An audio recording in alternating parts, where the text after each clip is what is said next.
কৃষকদের পর এবার দেশের শ্রমিকদের কেন্দ্রের বিরুদ্ধে ঐক্যবদ্ধ করতে চাইছে কংগ্রেস।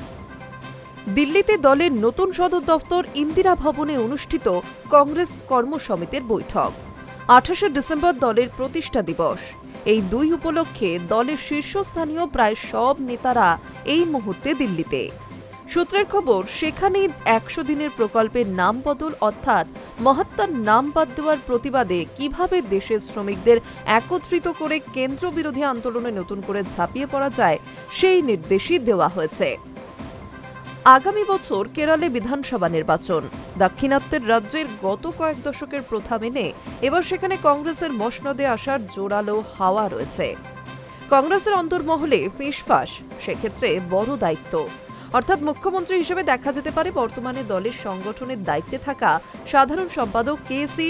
বেণুগোপালকে। দলের এক ব্যক্তি এক পদ নীতি মেনে তখন তাকে ছেড়ে দিতে হতে পারে বর্তমান দায়িত্ব।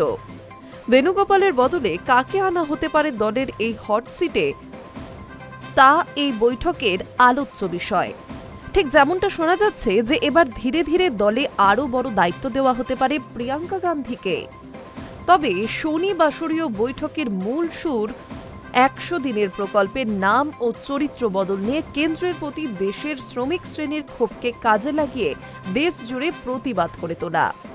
একই সঙ্গে ভোট চুরি, বেকারত্ব, মুদ্রাস্ফীতি সহ দেশের অন্যান্য জ্বলন্ত সমস্যা নিয়েও বিভিন্ন কর্মসূচিও এই বৈঠকের আলোচ্য বিষয়। কর্মসমিতির বৈঠকে যোগ দিতে দিল্লি পৌঁছেছেন কর্ণাটকের মুখ্যমন্ত্রী সিদ্দারামাইয়াও। উপমুখ্যমন্ত্রী তথা প্রদেশ সভাপতি ডি.কে. শিবকুমার দিল্লি না এলেও শুক্রবার সকালে বেঙ্গালুরুতে কংগ্রেস সভাপতি মল্লিকার্জুন খার্গের বাসভবনে গিয়ে দেখা করে আসেন।